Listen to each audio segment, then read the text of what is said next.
الحمد لله رب العالمين حمدا كثيرا طيبا مباركا فيه مباركا عليه كما يحب ربنا ويرضى. اللهم صل على سيدنا محمد النبي المليح صاحب المقام الأعلى واللسان الفصيح وعلى آله وصحبه وسلم تسليما. أحباب رسول الله، مرحبا بنا وبكم في هذه المسيرة، مسيرة العلم النافع تحت عنوان الضروري من علوم الدين. Donc bienvenue encore une fois à travers ces durous qu'on a appelé le nécessaire des sciences de la religion, qui est cette science qui est un fard, ayn, c'est-à-dire une obligation individuelle pour chaque mukallaf.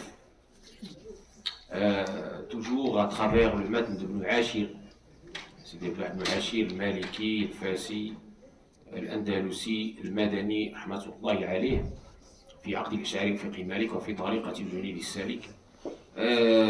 كنا تعرضنا وقفنا في الباب ديال التزكية عند أمراض القلوب، وعطينا هذا التفصيل ديال أمراض القلوب لا تعقل. Et donc, toujours à travers le maître de Ashir avec sa traduction et son commentaire, troisième édition que j'ai entre les mains, qui est dans votre bibliothèque ici, Waqfia.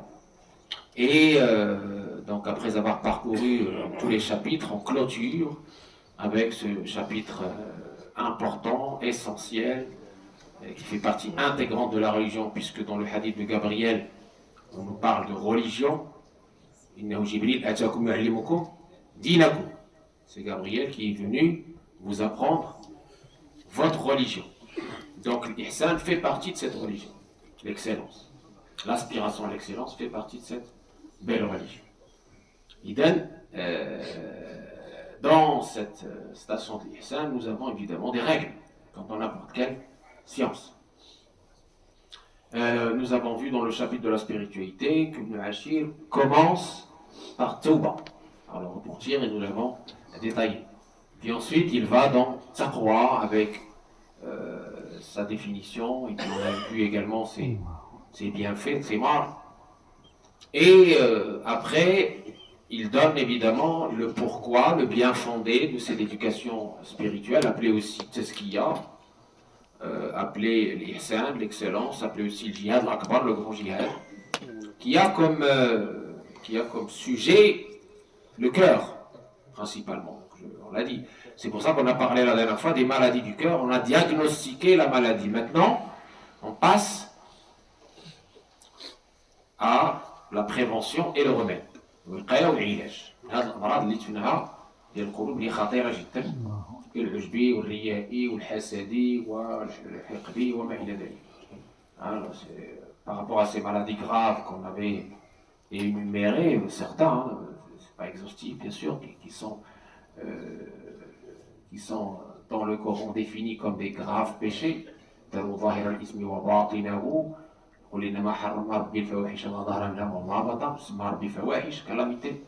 D'accord. Maintenant qu'on a connu, qu'on a diagnostiqué les maladies, maintenant place à la prévention et à la guérison, au remède, la thérapie. إن الإنسان إذا الطبيب شنو كيبدا يوصف لك المرض اللي كيمشي عند الطبيب، كتوصلوا الأعراض يقول لك راك مريض بكذا وكذا وكذا. إلا ما عطاكش يعني مواصفات المرض ما يقدرش يعطيك العلاج. متفقين ولا متفقين؟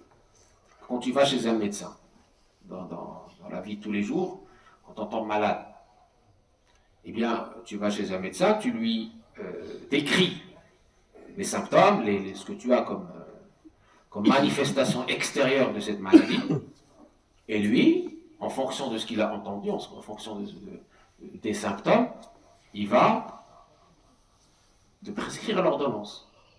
Il est impossible pour un médecin de te donner une ordonnance sans avoir connu la nature de la maladie. la nature exacte de la maladie. Sinon, ce ne sera pas un médecin. Et d'accord, on ne peut pas juste, comme ça, au hasard, te donner une ordonnance, c'est pas possible. Donc, c'est la raison pour laquelle le Hachir ici dans le maître commence par la description des maladies graves qui font que le cœur se souille, se rouille, s'aveugle et meurt.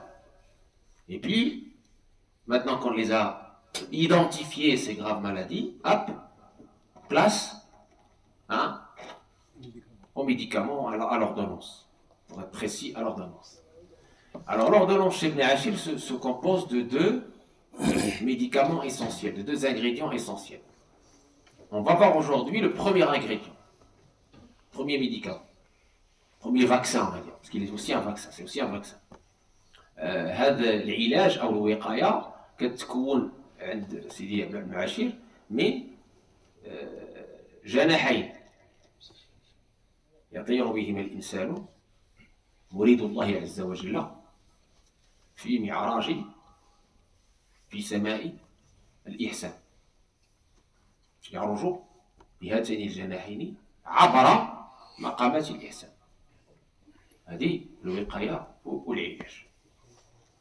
يقول سيدي ابن عاشر في ابنه إصحاب شيخ عارف المسالك يقيه في طريقه المهالك يذكره الله إذا رآه ويصل العبد إلى مولاه. إذن هنا أول العلاج الصحبة الطيبة. حنا غنتكلموا عليها الكتاب والسنة دائما. لكن هاد العلماء ديالنا ملي كيجيبوا هادشي ديالنا الكتاب والسنة ما كاينش حاجة أخرى. اللي كيقول لك لا راه حنا كتاب والسنة كلشي كتاب والسنة المسلمين كلهم كتاب والسنة ما كاينش فيها شي شك أو شي ريب أو كذا. حنا هنا كنتكلموا غير بالكتاب والسنة ما عندناش هادوما الأصلين. أصل هو الكتاب الله وسنة رسول الله صلى الله عليه وسلم. غير كاين اللي كيشد كتاب الله كيبقى يفسرو بالهوى ديالو وكيبقى يستعملو كيف بغا هو ولا كيف بغا الحزب ديالو، وكاين اللي يتقي الله وكي ياخذ من كتاب الله وسنة رسول الله صلى الله عليه وسلم بالفهم ديال الرسول عليه الصلاة والسلام الصحابة والعلماء العاملين اللي هم الورثة الأنبياء كما في الحديث العلماء ورثة الأنبياء وإن الأنبياء لم يورثوا دينار ولا درهم وإنما ورثوا العلم فمن أخذه أخذ بحفظ وافر صدق رسول الله صلى الله عليه وسلم. Et donc, quand Ibn Ashir avance dans son matn, ces idées-là, ces principes importants, salutaires, lumineux, il ne les a pas tirés du chapeau. Il les a à travers le Coran et la Sunna. On ne peut pas imaginer un savant qui se respecte, qui ne s'abreuve pas du Coran et de la Sunna. Nous nous abreuvons tous du Coran et de la Sunna. Simplement, chaque prétention demande des preuves. D'accord? Si on prétend s'abreuver du Coran et de la Sunna, il ne faut pas non plus interpréter le Coran et la Sunna selon ses passions, ou selon les passions de son parti ou de son idéologie. Non. Il faut respecter les règles de l'interprétation, les règles de la compréhension. Il faut qu'on comprenne ces textes à la lumière de ce que le prophète lui-même a expliqué quand il y a eu explication de sa part, ou de ses compagnons, ou des savants héritiers de ce savoir prophétique précieux. C'est comme ça qu'on fait. Sinon, on va s'égarer et égarer ceux qui les suivent. C'est clair jusque-là? Donc, dans cette partie du matn, Sidi Ibn Ashir nous dit il doit chercher la compagnie d'un cheikh en connaissance de cause, un cheikh qui connaît Allah, ce qu'on appelle khabir. Le cheikh le préservera des dangers dans le chemin vers Allah, il lui rappellera Allah quand il le verra et le fera parvenir à son Seigneur. Donc, pourquoi Ibn Ashir a mis en avant ce qu'on appelle la compagnie spirituelle comme premier remède, comme premier aile pour survoler ce chemin ascensionnel vers al-Hadra al-Ilahiyya, vers la connaissance, vers la réalisation, vers le détachement de tout ce qui n'est pas Allah tabaraka wa ta'ala, le vrai zuhd. Pourquoi? Alors Allah tabaraka wa ta'ala nous dit dans le Coran, écoutez bien. قال عز من قائل واصبر نفسك مع الذين يدعون ربهم بالغداة والعشي يريدون وجهه ولا تعد عيناك عنهم تريد زينة الحياة الدنيا ولا تطيع مفهوم مخالفة ولا تطيع عند الفقهاء مفهوم مخالفة كتسمع ولا تطيع من أغفلنا قلبه عن ذكرنا بمعنى أطيع من وجهنا قلبه لذكرنا لا تطيع من أغفلنا قلبه عن ذكرنا واتبع هواه وكان أمره فرطا. هذا الآية الأولى. Donc là, le premier verset coranique que les mufassirin mettent en avant pour montrer l'importance capitale de cette compagnie spirituelle bénie, c'est le verset où Allah nous dit wasbir nafsaka, patiente, persévère. Avec qui? Avec ceux qui, matin et soir, implorent, invoquent Allah. Zid, yad'una c'est très important. L'intention de ces gens-là, c'est quoi? D'où le mot murid. Aspirant à Allah, pas à la dunya. C'est-à-dire ils font pas ce qu'ils font pour tromper les gens, pour avoir un poste, ou pour faire ceci, non. Ou pour plaire à un tel, non. L'intention. Les gens sincères. On a vu ce verset-là quand on a parlé de la piété. Oh, vous qui croyez, craignez pieusement Allah et soyez avec qui? Avec les sincères, avec les véridiques. Sadiqin. وكونوا مع الصادقين. يريدون وجهه هذه من علامات الصدق. يريد وجهه. Tu aspires à Allah tabaraka wa ta'ala. ولا تعد عيناك عنهم. Et ne détourne pas tes yeux loin d'eux pour rechercher l'éclat de ce bas monde. Et n'obéis pas. C'est ça le shahid, notre preuve. Et n'obéis pas. Voilà tout est. Man aghfalna, celui dont on a rendu le cœur insouciant par rapport à notre rappel et qui a suivi sa passion.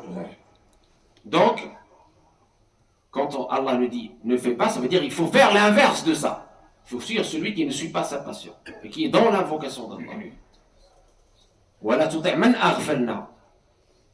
N'obéis pas, ne suis pas les insouciants. L'insouciance.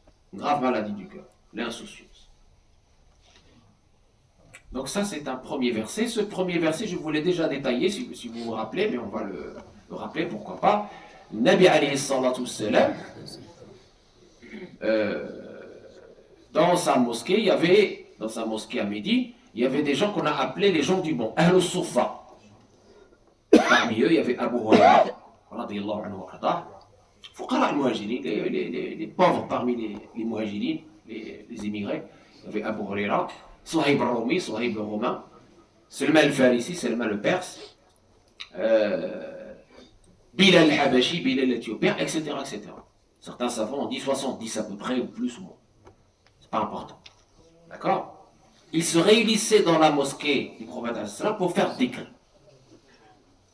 Pour invoquer Allah matin, midi et soir. C'était leur occupation principale.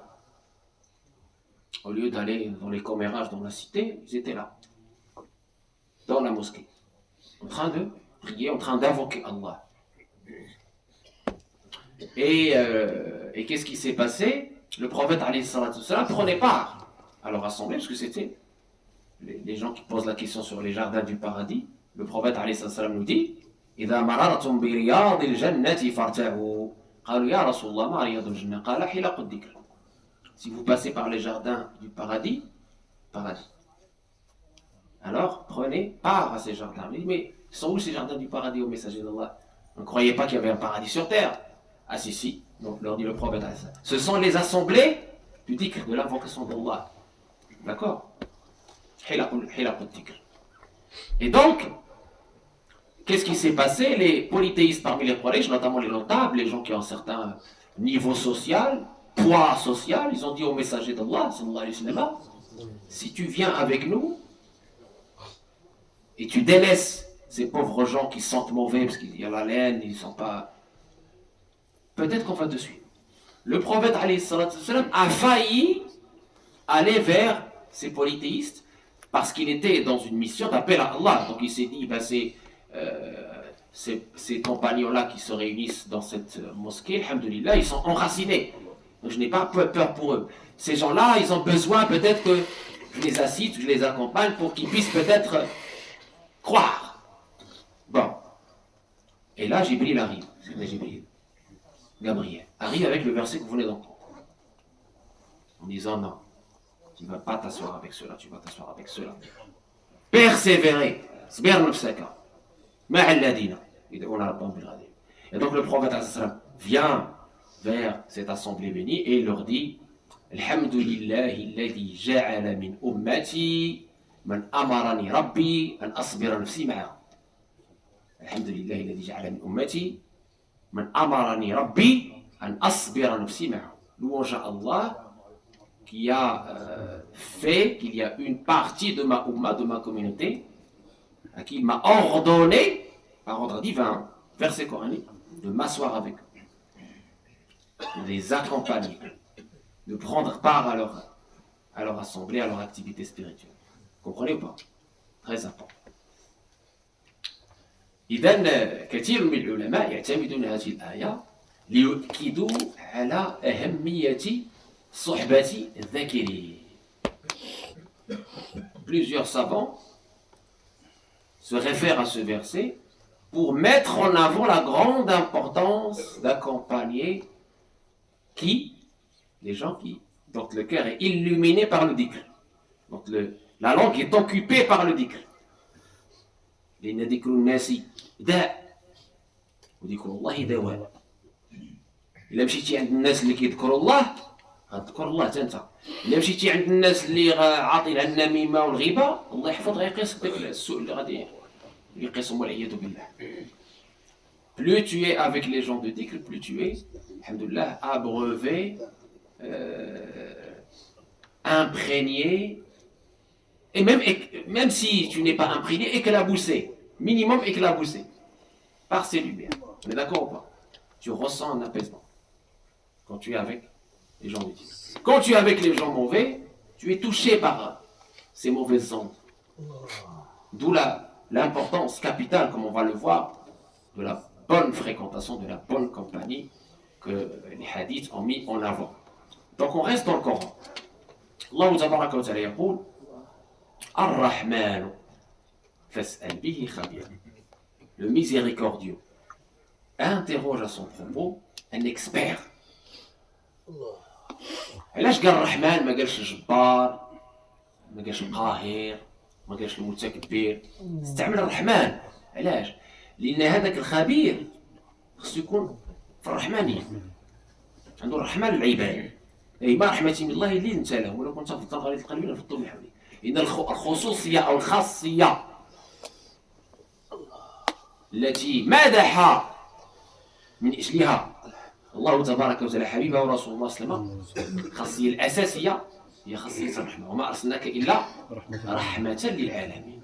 ان هذه الرحمه هي اللي خاصها الناس.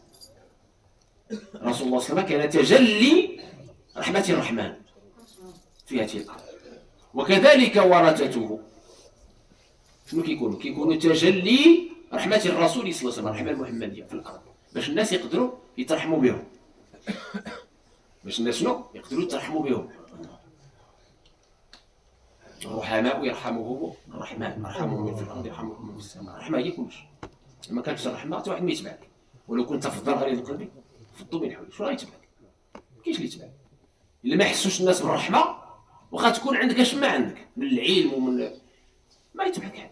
الناس كتبع الرحمن باش توصل هذا الخير هذا خصك الرفق والرحمه واللين وكذا وكذا وكذا كلمه طيبه الى اخره. جبلت النفوس على حب من يحسن اليها وجبلت النفوس على النفور من يسيء اليها. Donc ici, Allah tabaraka wa ta'ala nous dit le miséricordieux. Il n'a pas dit le tout-puissant ou un autre nom divin. Il a utilisé ce nom divin en particulier de la miséricorde.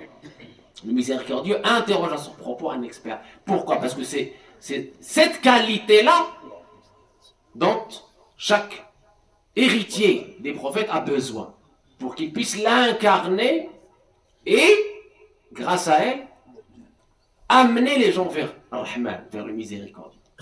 Sans cela, malheureusement, il risque de rebuter les gens, de ne pas être sur les traces de celui qui a été qualifié de miséricorde envoyé aux univers. Le prophète a été qualifié, à juste titre, de miséricorde envoyé aux univers. Donc c'est pour ça que le Coran ici est très précis, il a utilisé ce nom divin, le miséricordieux, et pas l'autre nom, pour signifier que les héritiers, ils doivent d'abord et avant tout incarner cette miséricorde mohammedienne. D'accord? Que celui qui va guider les gens vers Allah doit d'abord et avant tout avoir en lui cette grande miséricorde, cette bienveillance, cette douceur sans laquelle tu ne peux pas amener les gens vers Allah.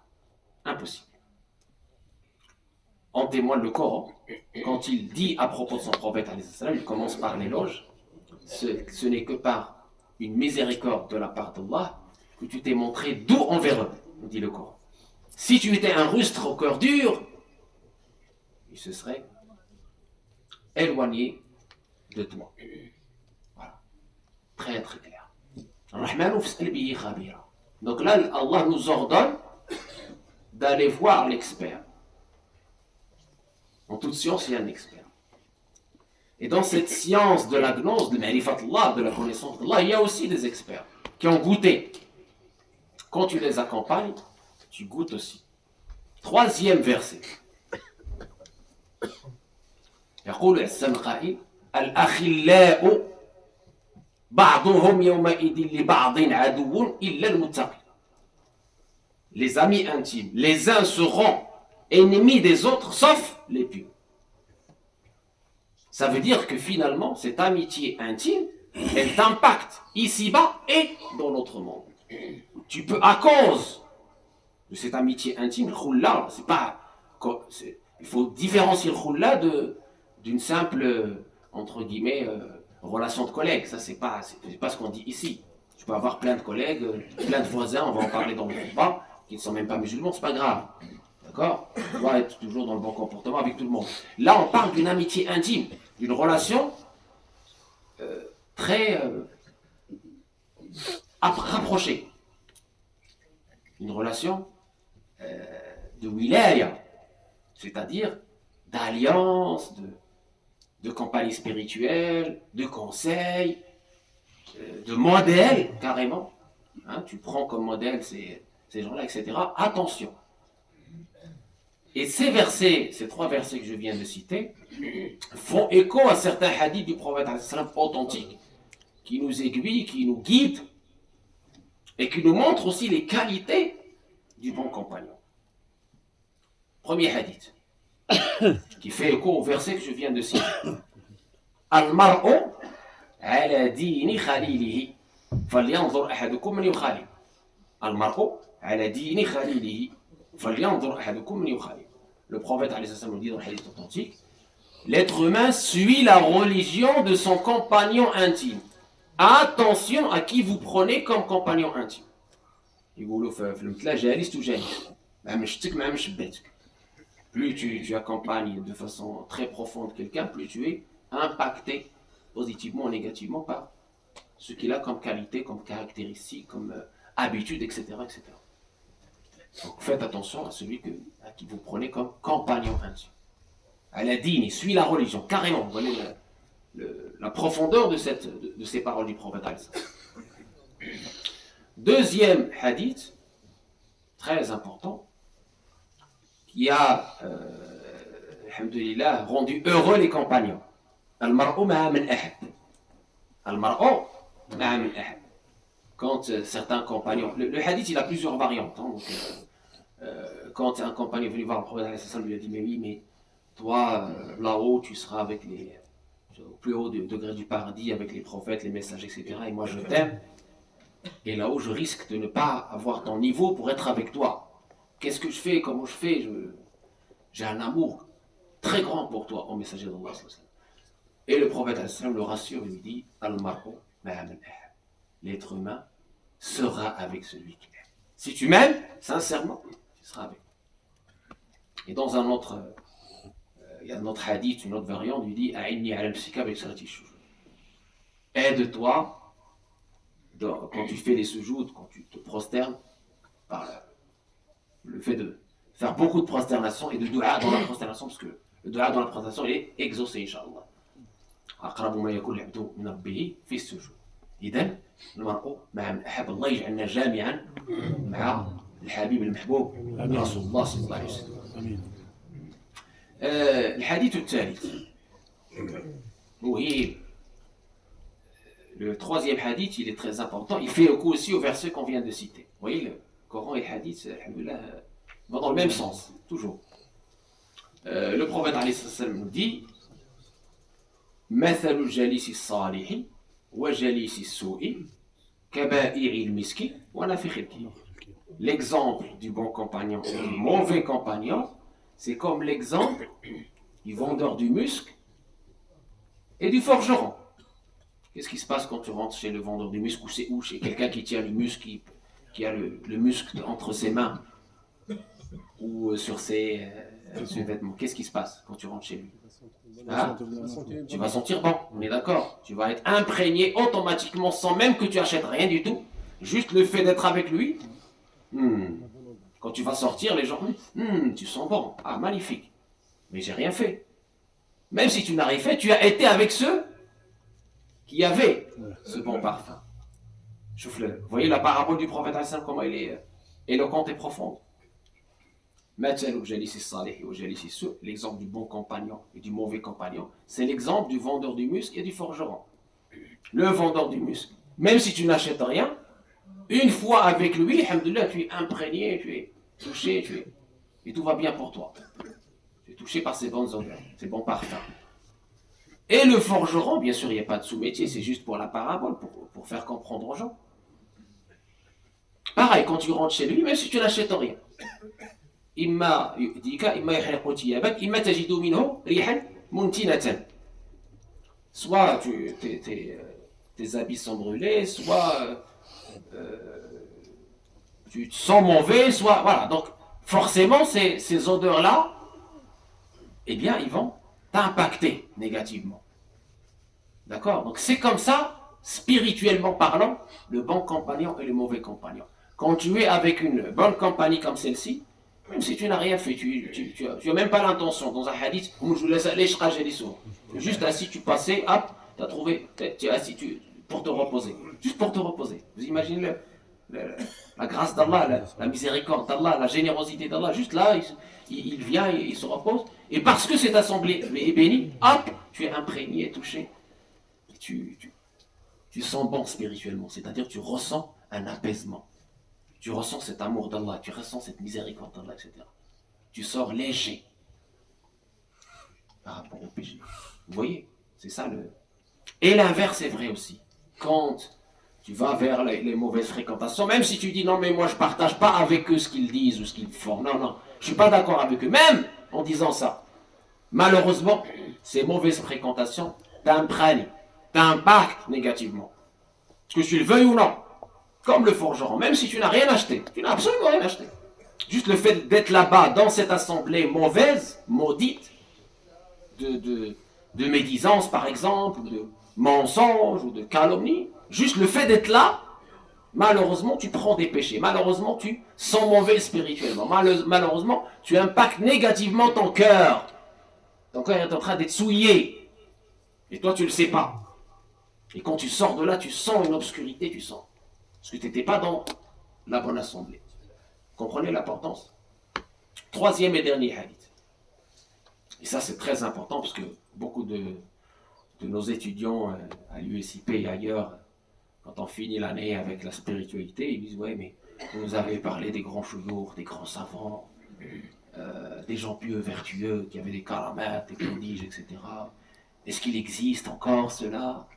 Et comment les trouver dans ces marécages de réseaux sociaux, de virtuels, avec des imposteurs partout, des menteurs partout. Comment on peut les trouver? Cette même question, elle a été posée au prophète alayhi salam.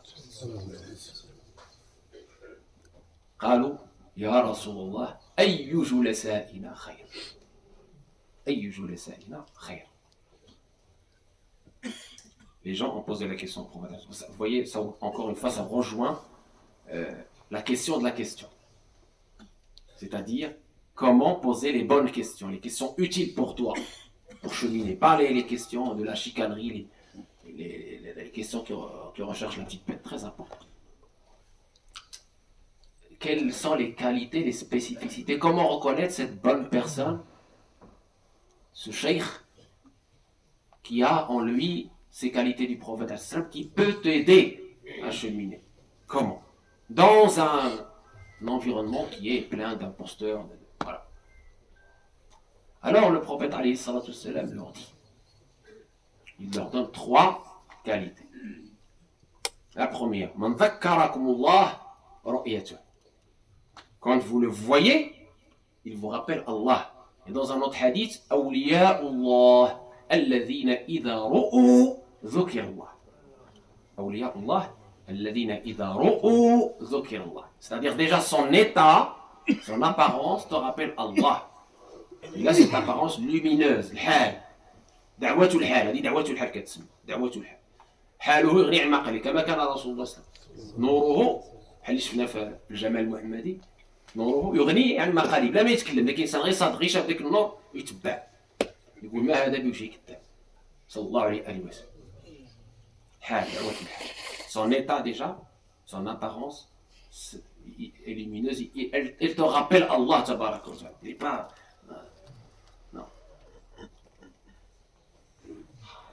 quand tu le vois, tu te rappelles. Ah, tu es apaisé. Quand tu le vois, quand tu le vois, tu te rappelles Allah. Tu dis Allah, Masha'Allah, La ilaha illallah, Tabarakallah, Allahu Akbar. Tu te rappelles Allah. D'accord? Et dans une autre interprétation, tu ne le vois que invoquant Allah. كتشوفوا غير كيذكر الله اذا انت كتذكر الله انت كتذكر الله كتشوف واش كيقول ولا لا ما كتشوف واش كيتكلم في هذا tu le vois pas faire les médisances dans celui-là parler de celui-là non quand tu le vois il est en train de faire la ilaha donc toi hop tu es imprégné tu dis aussi la ilaha ولا تشوف يصلي على رسول الله اللهم صل على رسول الله حتى هو كيقول اللهم صل على رسول الله ها هو ذكرك الله ها كاين شي ولا ما كاينش هادشي عشنا مع الشيوخ من ذكركم الله رؤيته deuxième وزاد في علمكم منطقه. Quand il parle, pas pour dire n'importe quoi, il augmente à votre science. Votre capital science utile, il augmente. Dès qu'il parle, alhamdoulilah, ah oui, on ne savait pas ça, c'est bien. Donc tu es dans le rappel, tu apprends des choses. Encore une fois, il n'est pas en train de dire n'importe quoi. Il n'est pas en train de mettre en garde contre celui-là, insulter celui-là, faire des calomnies contre celui-là. Quand il parle pour dire des choses utiles, qui plaisent à Allah, qui plaisent à Rasulullah, qui vont t'élever spirituellement. C'est ça la deuxième qualité qu'il faut chercher dans cette compagnon béni. Troisième et dernière qualité.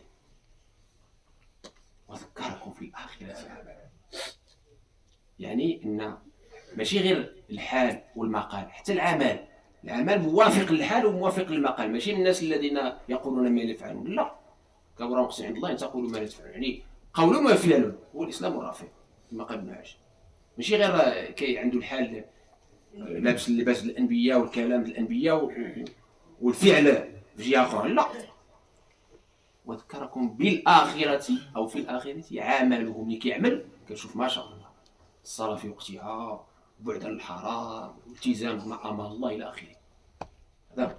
Et troisième et dernière qualité, quand il agit, il te rappelle l'au-delà. C'est-à-dire que son état, sa parole et son acte sont conformes. Il peut avoir un état dans un monde, une parole dans un autre monde, et l'acte encore ailleurs. Non. Il y a une conformité de son état, de sa parole, avec ses actes. Ces actes sont, alhamdoulilah, l'imprégnation, l'incarnation, le fruit béni de ses paroles et de son être. وذكركم في الآخرة عمله. يمكن شيء تصور إنسان عنده واحد الخرق بين القول والفعل. Tu ne peux pas imaginer quelqu'un qui va te guider, qui va t'aider, qui va t'accompagner dans ce chemin vers Allah, alors que ses paroles et ses actes sont en écart. C'est pas possible. وذكركم في الآخرة عمله وتوقفوا عند هذا الحد إن شاء الله. نطلبوا الله تبارك وتعالى أن ينفعنا بما سمعنا وأن يطهر قلوبنا من كل وصف يبعدنا عن محبته وأن يرزقنا الشوق إلى لقائه يا أرحم الراحمين يا رب العالمين. واحشرنا في زمرة أحبابه إنه على كل شيء قدير وبالإجابة جدير. تعودنا باش نطرحوا باش تكون الأسئلة والأجوبة، ما بقاش الوقت اليوم. On avait évidemment comme d'habitude le traitement des questions, mais là on est un peu, on n'a pas le temps aujourd'hui. Je rappelle qu'il y a toujours la boîte à idées, la boîte à questions pour les hommes et pour les femmes. Si voilà, vous pouvez toujours effectivement poser vos questions, mettre vos questions. Les papiers sont là, tout va bien. Je rappelle aussi, alhamdoulilah, que pour l'animation de votre mosquée, nos imams et nos volontaires se sont, alhamdoulilah, mobilisés. Donc il y a les cours que vous avez là vus, donc les nécessaires des sciences de la religion à 12h30 chaque vendredi. Le vendredi soir après le Maghreb, toujours le cours de Djouid avec Cheikh Younes. Le samedi soir, Ahsan al-Qasas, les meilleures histoires. D'accord. Et, alhamdoulilah, par la grâce d'Allah, votre mosquée maintenant, c'est tous les jours Hifd al-Qur'an wa Djouid avec Cheikh Younes. Lundi, mardi, mercredi, jeudi, vendredi. Et tout le monde est le bienvenu. Il y a qu'à se déchirer. Voilà, donc l'adhan, Inch'Allah.